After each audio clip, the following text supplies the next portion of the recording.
Vous êtes bel et bien sur www.beautestv.com avec votre émission Beautesse Art. Marcella Ndeafoura, elle est venue vous présenter cette émission avec douleur, tristesse et plein de regrets parce que j'ai perdu un papa, j'ai perdu un pépé, j'ai perdu un grand-parent. Papa Lutumba était un grand-parent pour moi. Il était un poète pour la musique congolaise. Et aujourd'hui, nous sommes venus voir la sortie de son corps de l'hôpital du Cinquantenaire et ça sera exposé au Palais du Peuple. Déjà, comme vous le remarquez bien, il y a une ambiance de tristesse, si je peux le dire. Il y a beaucoup de gens qui sont venus rendre hommage à ce grand poète, à ce grand monument de la musique congolaise. Donc, Beautesse TV et toute l'équipe technique, nous sommes venus assister à cet hommage qui sera rendu au poète Lutumba Simaro. Papa Lutumba Tikangai seke forme binemi bakoloba apusaka lofundu et des basoso matangate aya je pleure. Merci beaucoup donc tous avons toujours together Ouzouane avec pourquoi Papa Lutumba seke grand sapeur de léopard de la SAP. Bonjour Papa Sapeur, Tomonio Papa Sapeur, des Papa c'est que sapeur Koko Lutumba. D'accord, c'est que sapeur Koko Lutumba. Mingo lobeza te biso moto monika just apologie comme jamais donc grâce velanga de la tête aux pieds pépé c'est l'engita ka Beautesse TV masolango yango très bien habillé yo la Papa Lutumba o déjà griffe nin to koeba. Ouais. Avoyeba yo fotanga. Bon. Yoji Yamamoto. Heureusement, la salle de ma classe, on a l'école à bien, on a eu autant. Pour ceux qui ont posé une question. Oh, Versace, donc je coûte aux athées. De sentir en gros, donc les bisabiso un peu. Déjà, tout le temps, j'ai combat griffe. À la Timakasi, parce que les bisabiso, la Papa Lutumba, on a griffe à Makasi au pot, à Zaki, na Niponayo. Nina Sali est marqué jusqu'à présent, et Tindoya Kolukae, ou à Kolelaiti, la mort de la cinquantenaire. Merci beaucoup, vos chéris. Oui. Ngai na minute oyo bato baotuna nga santé naza na mabe santé eza mabe mpona nini nazangi oyo asala ngai na mokili moto asalaka moto eza na nzambe premièrement ya mokili mpe bato basalaka bato na maloba nga Papa Lutumba esala ngai sekeseke mpo nga na koko ya Papa Lutumba koko Papa Lutumba biologique ou bien biologique famille mwana nani soto koyeba na kati ya famille mwana boble sekeseke Ana maman na ngai leki ya Lutumba. Bon. Donc ça paye musika te ya palais donc depuis via kufaki. Oui. Na yoka sango wana ba yo yebisanga ke koko na kufi malade banda nga jour wana. Donc tisiko na se comprendre mais nzambe ni apesaka yipika mutasala nini azwaka. La SAP Tandai. Attaque c'est que leader ya léopard de la SAP. Donc la SAP Tandai vient maman na basusi makunga mkie pono lela koko no na ndenge ba pono lela noko na bo bolingo pe na bokasi bonso makala na kakufa kake kobeta moto nanga bakamata basala monima soki mopaya ye bamemela esango bamana bakola biloko nga na tiki batu bakotuna ba Japon nga na lati binemi bakoloba apusaka lofundu ebemba sos via beta makambo wana avec histoire ya solo bana lingwala bayebi makambo wana lingwala te bana Saint-Jean pour via za mona Saint-Jean Papa Lutumba ye moko yebisa ngai koko na nga na za mona lingwala te bino nde boza bana ya lingwala nga na za mona ya Saint-Jean po mibeko ko vana na lingwala omoni so bando lela batu na likolo na lola mais Papa Lutumba to lele na lola et bela ba musicien ba uti ba mboka balela ba ka pa na biso pa na lupango Papa Lutumba obi lupango Papa Lutumba parler du peuple bakele lete na commune mo bote ve ba ole na kata commune yango na mito Papa Lutumba ke paradis vie pena Papa Lutumba kende paradis kutana nzambe solo na nzambe nenge o solo laki polo bay motono e ba okata basa nini monima bo mona mutu te batu baleli o guidar te velo moto bakamata basala nini monima e bon kake ko beta kake ebeta te bakake beta monde c'est une États-Unis batu balela oyo komi mbula bakake nzoka poète sasa nini adoki soin ou besoin te et là on a regretté ka ba musicien belé ba monani te na ole la fort surtout je langa jibe mpia na papa chéri mina da ma vie ndeto sola kango ngana yo bisinga seke yo za petit nanga o kufeta koko nao na bana déjà na mort ti to kende ko tika ve ti mukolo to ko tika na lilita mais papa chéri na moni ote nana ni su à part papa chéri na yebi ba mise musupete na yebi ba bele belo bazali te na yebi ba monte na yebi ka fo mai kalamba ye wana na moni azana te ne sera bien à part jibe piano tangi na ni soye te na yebi mise musu yo ko lepe bisanga ta kombo télévision ezaka il accepte ba image to mona te vidéo eza makambo mais nga na yebi mise musu nga na yebi ka jibe na général défense Natala bonne TV. actualité na minute na monde de musique na biso. Na minute ope na vika JB donc na album. Non, Juba emba calendrier na bete papa chateau les lors fortis. Te ya beta F, on a libéré F. Concert ne ko tsara mbongo me Eh. mambotel ba album vie na nga pena pe misi na bite ce point ni ba no ba do ka me bisa. Michael na sala combien l'album na vina. Bon wana yondo ye ba yebisa biso comme ça ba obola do ba ye. Donc bana moki momimbolanda makama onde to solo kati solo ote solo papa chéri yo ye bivie ngana tshela ko motema. Te tozonga revenons à nos mots et ton. Dis-moi, à part papa chéri musicien nini susu. Oyo on a komona ana morgue mais a été. On a ngana mona na moni Michael Amba ye wana zane. À part Michael Amba, bah oh bah il m'a papa le tout ma musique mort comme Michael Amba fait la musique chrétienne. Oui oui. Mais bah oh bah il m'a papa le tumba. La musique à rumba, musique orbini. Te na yebi bangote. Yo bongo na bango. Na yebi bangote. Mutako yeba bango. C'est que zala yo. Madame Lorraine Sosongo maman honorable yebi makambo ba sœur na ba frère biso tanga ba kombo s'il te plaît zala gentil. Jibe mpiana kaka. Na mai. Zala gentil tanga bango misusu bo ba. Général de Fao. Ah yo bongo? Oui. Tomoni awa na matanga papa Lutumba. Je vais un peu vous présenter auprès de nos chers internautes. Baye bayo pozanani po biso to bi maman azanani me ba ope bazolanda yo. Bolinga baye un peu maman azanani. Veuillez vous présenter s'il vous plaît. Oui, bonjour maman journaliste. Ngazali maman Tessa, la veuve Tessa Mavata. La veuve Tessa Mavata, précisément moi aussi, il y a Nani. Moi aussi un Tessa d'Alliance. Papa Tessa. Papa Tessa maman bo pe sa précision mingi pona ba ba ebité po kombo papa mingi to yeba kina kombo papa Lutumba sima ho mais maman zo pe sa ba kombo akati. Yo kwa. Ngazali moi aussi papa Tessa d'Alliance. Oyo abetaka na Simaro na OK Jazz. Ah OK, d'accord maman. Merci beaucoup pour la précision. Mais bisa biso ba lien na yo mingi na papa Lutumba sala ki comment oyeba ki ndenge nini jusqu'à ce que tu apprennes que non il est parti, il nous a quitté. D'abord ebandi na ba mibali. Ebana na mibali na musala na bango comme ba collègue. To yebani wana basi pe to yeko yebana maintenant to sali famille ya biso. Roberto Casimiro, c'est ça, je dis tantôt. Merci maman pour la précision. Yo ko eba ki papa Lutumba comme je vois. Na eba ki est bien pour ana ki papa na biso. Ye ala ki pena mobile na biso kulutu. Na kata ba musicien nyonso. Ngaza veuve qui est sediam. Donc mibane na biso ba beti no ke jazz. Ba kuti papa Lutumba no ke jazz. Daniel Sauti na Makiza qui est Sauti na Frise par Rochero. Baye na OK Jazz bakuti papa papa Lutumba Simaro. Donc aki lokola grand frère na bango na kata musala. Alors biso pe basi to meseneki to komaki eloko moko. Donc on a un problème nanga na ke papa Simaro ko pozango azulanga solution. Pour apprendre liwa papa Lutumba ça ki bino ni ndenge nini maman veuve ya moko wa travailler pe na papa Lutumba. Li biso lokola kake do kake na kati ya matoi. To tango to yoki yango biso so yaki kao ngalo kwa na Bruxelles ngaka na Kinshasa te na Bruxelles mwana moto yebisenga Christelle Lova yebisenga mama papa alisute na yeko benga Paris tango na bengi Paris mama bindengo yoki lipeka ka yango wana bon na sel makasi to bondeko la na mama na Paris na matanga jusque là to ye mardi na kora papa. Merci maman. Alors na banze mo papa Lutumba composa parce qu'il était un grand compositeur, un grand poète. Na banze mo papa Lutumba koma nze moni ne marqué yo na tango mona corne ko bi manze moni eko lelisa wa te ko biso ma mi so akati. Mingi ezali mabele.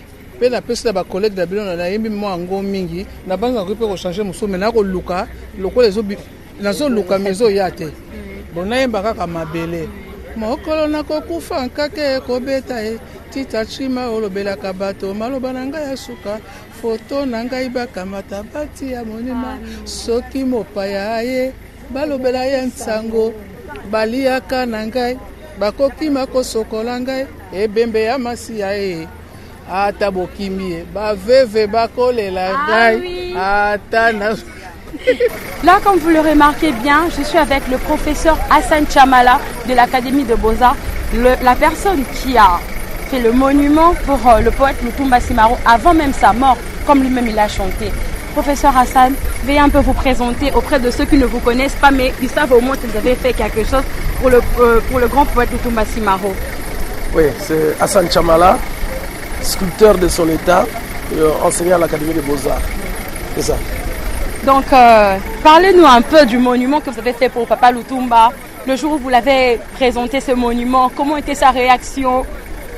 Alors, je suis sûr qu'il a été émerveillé dans le sens où, au moins de son vivant, il a concrétisé sa parole, qui n'était que Chitatima, Olobela, ce qui va pas y Olobela Bango Sango, Montona Ngai, Bakamata Basala Monument.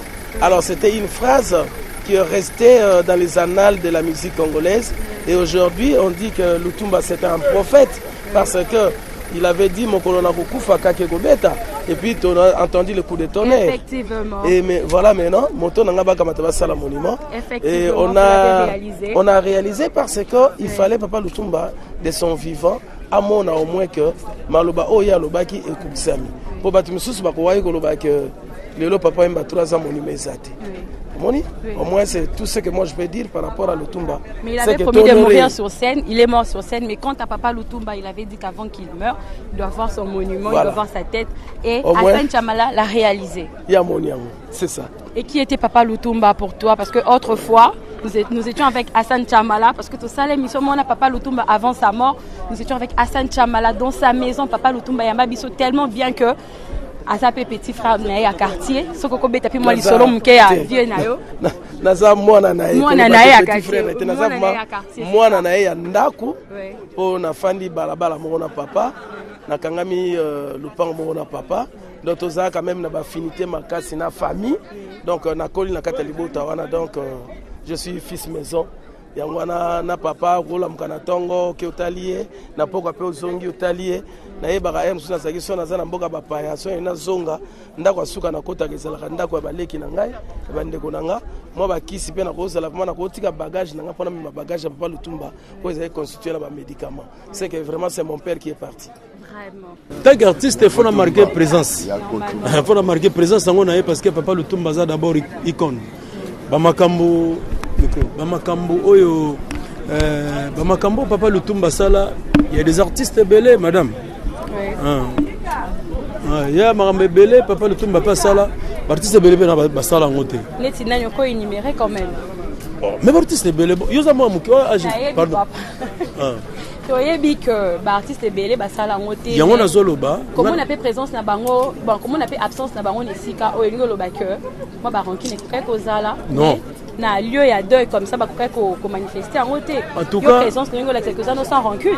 En tout cas, comme manga na ba piste wanati parce que mutu na mutu. Il y a la piste la vérité. Non ouais, il y a la vérité mais mutu na mutu maman azana ba programme na. Bon. Mutu muso tanto ki mamoy. Tel que na ebité muso alingane moite. Tel que naï. Musu alingara roya matanga na. Oto mobile pembe moye s'exposer sa moye. Na lobi na va mutu mundo mais promet ali que non, mutu musu alingara roya matanga na butu. Alinga bareve sa moite.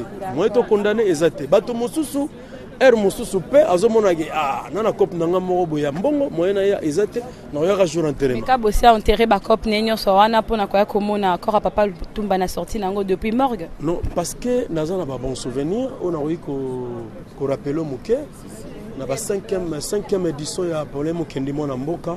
Je t'ai invité na pona agrémenter soirée wana.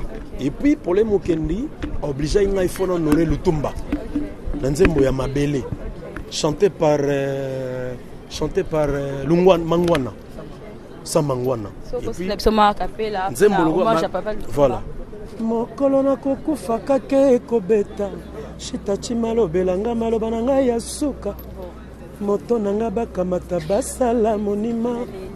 soki mopaya ayeba lobela esango na mesana kolataka lokola lwambo na mesana kolataka na lipapa po nayebi wo mokolo tokokufaka tokokendaka na dra ya pembe donayemba nzembo oyo devant Papa Lutumba obiki nazwa baprestation moko na satandaka te siko moto ndengona de son vivant apresa ngai e akufi po ngape lobi un jour na odaye yango na yega de ona kawaga na samoi. Alors dès son vivant relation ni bozaki na ona Papa Lutumba ka bosse buleni relation pena ya la ekaka ya relation musicale tant que moi na papa mais relation ezaki tantôt mosusu makamusu te ezalaki te voilà donc tout comme ano yokanga ka bosse pas existaka ayembaka bien ngai pe nanoka ba œuvre na ebanda bomona na ngai souvenir ya Papa Lutumba nini oyo garder na motema okoki kobosa na jamais souvenir ezali ya souvenir oyi kozala souvenir ezaka gande na bebisio ndenge na honoraye na de son vivant devant l'autorité na nzembo na yo na mabele comme Marcela Passala na Papa Lutumba émission dès son vivant voilà. Donc c'est de cette manière là peut être honoré soutilo na morgue oui na sepeli mingi ka bosse bulembi poza reconnaissant et belé baza bongo te mais pas si na bango quoi ouais merci beaucoup tozaka bato to le kapé kaka voilà merci beaucoup merci.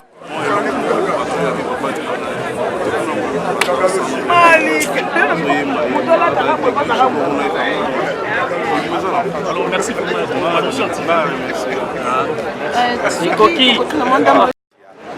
cercueil de l'Okutuzaï d'abord aux électeurs aux soirs. Nous autres, il y a Kono Lutumba Simaro, tous on a un table, c'est la première qui voit des questions, tous ces recueillis, tous les lapins. Papa a fait ça quand il son message, mon royaume né. Dans la cérémonie, papa il m'a dit vous allez là, à tout naki, à l'obaki n'a pas le pays. Au moins il n'est pas dans ma tournée valérie papa, il nous va n'a pas. Oui, il nous va n'a pas. Tant que rien, ça n'est. Il y a un moyen de voir la télémi. C'est parce que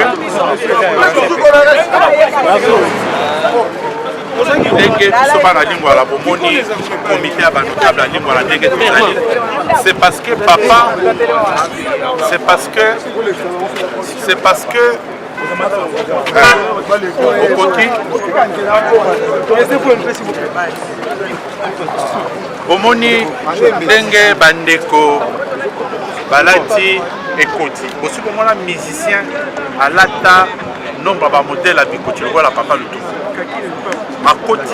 akotisa ekoti oyo à la mode yango moni ba notable nyonso na ba bilenge belé balati likambo akaki na lipapa Papa Lutumba yemba yango ayemba ebele testament Papa Lutumba koma kango il y a plus de 40 ans abandi d'abord alobi que soso ekolela c'est moi ngonga tongo ekotana tongo etani eza ndeko ya makambo basusu na mawa basusu na bisengo oyo biso lelo ezali mawa abakisi alobi mokona okufa kake kobeta oyo kaki kake te ngai même ntango ebembe na ye avion eza koaterir na aéroport ya njili kake ezobeta kaka na même nzembo alobi na mesana kolata kaki na lipapa mpo nayebi ke mokolo tokendaka na dra ya pembe tolandi kaka maloba banda na ebande ntina awa na moto nanga bokamata bosala molimo nyonso wana bomoni ezali testament ya papa toexécute yango pa pa parce que aza prophète oyo nyonso ye alobaki esalami ka ndenge alobelaki yango.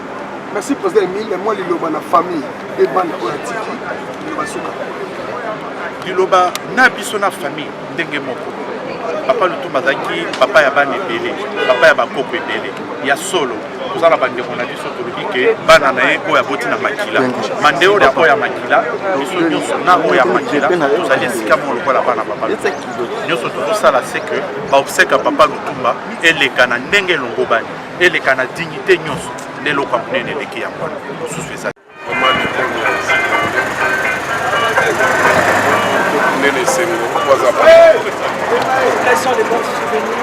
souvenir eza ebele moyen to etalango eza toza émission ya propre ya sa tomoni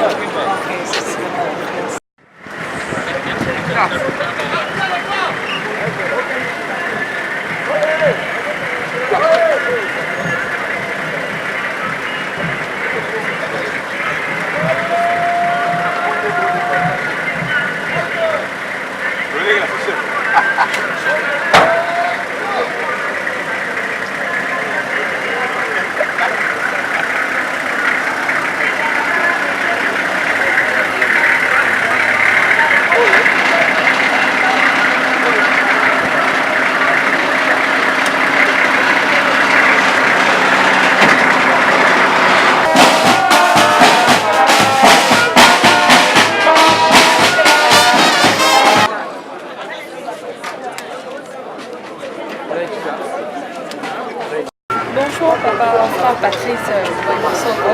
Bonjour, pasteur. Bamonio awana morgue ya cinquantenaire. Oye bongo kokabula awana bao basona ila papa Lutumba Simango. Ibisa biso za musicien chrétien, mais nous avons vu quand même votre présence en ces lieux. C'est dû à quoi?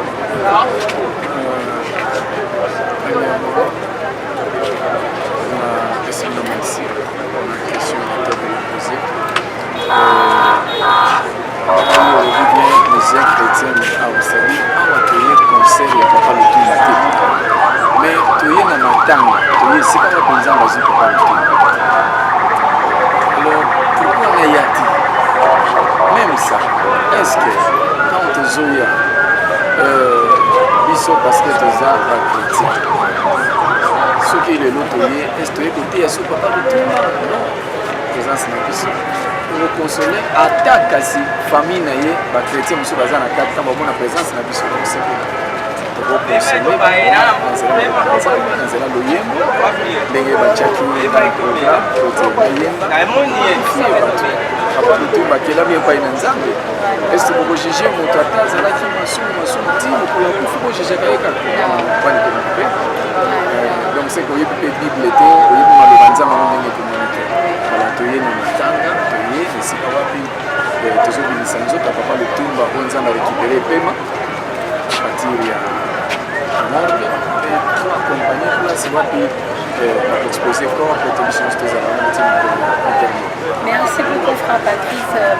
De son vivant, Papa Lutumba, frère Patrice, vous avez une relation ministre qui peut trouver. Relation est une pour Papa Lutumba. Ou vraiment, on a des papas qui ont considération pour nous. Nous avons des Yemba. Les Yemba de côté à terrain, donc ils ont sur le 24. Ils ont un terrain connecté. Nayebi ezaki na butu nayebi na matanga ti asuka ye na telemi na sisi ko etena kende na moni mutu aye asimbinga na simakani na baloki na moni Papa Lutumba. Oh vraiment kolwa ne salaki nga bien beaucoup na motema. Apatene to bani kosola comme appelé là pour nous sur na kobi boyeno a voyager yake akendeki na kanisa Kisangani to Kisangani te kuma. C'est important pour moi que moi j'avais beaucoup de considération à faire. C'est vraiment la toute dernière question. Là, je ne sais pas si ça va vous gêner, mais je ne poserai pas une question pour vous gêner. Au cas où Frère Patrice a été la fête et qu'il y a des moments où il n'y a pas de maison bêtée, qu'on a des moments où c'est bêtise. Bon, malheureusement, pour Ngai, mais pour nous, il y a des questions qui ont bien fausse réponse. Mais Ngai n'a pas mis Papa Lutumba parti à la CDT. Banze munende betra na CDT mais à partir du solo ngana ye. OK. Le solo ngana ye maloba to solo ngana ye eleki ya banze. Ya banze mo pesa bien. Mais ma solo ya kitoko mingi. On a kana pour Papa Lutumba ya banze mo kati ya solo. Banze mo kati ya solo. Donc merci beaucoup papa. C'était vraiment gentil de votre part. Donc chers internautes, Frère Patrice était vraiment clair avec nous. Il nous a répondu d'une manière normale. Merci beaucoup pour toutes vos questions. Merci. Sortir de la face.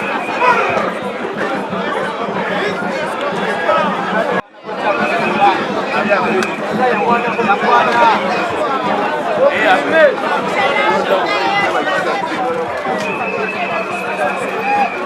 il y a tous les moyens. On est vraiment qui m'a déjà. Il y a pas de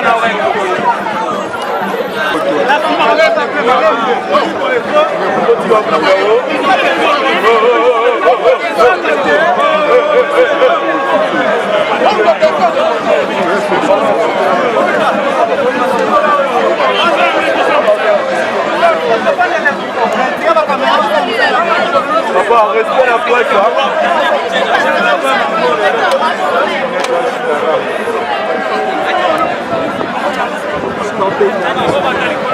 Respect la presse.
makasio liwa likomi pene sikanga makasio aza voyant alakisi bino okendaki voyant na ngai na l'espèce bino sile po ebele bandimaki te bakanisi ke azoloba lokuta yango wana alakisi yango ekiti tozozela sikoyo kake oyo ya kokota nango na ndako alakisa ke naza mwana saint jean ikola nde makambo kuna skufi kaka esika onga na botami yango alakisi bino makambo atiki biso po biso mpe na oyo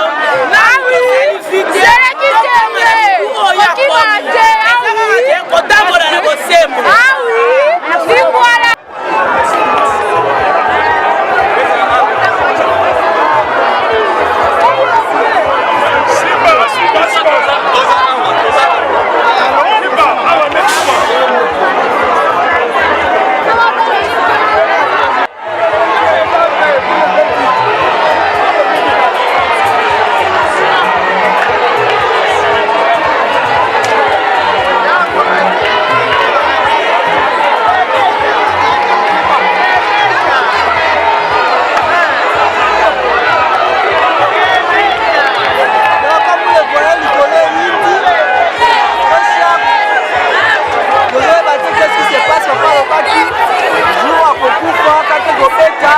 bakakende ebeta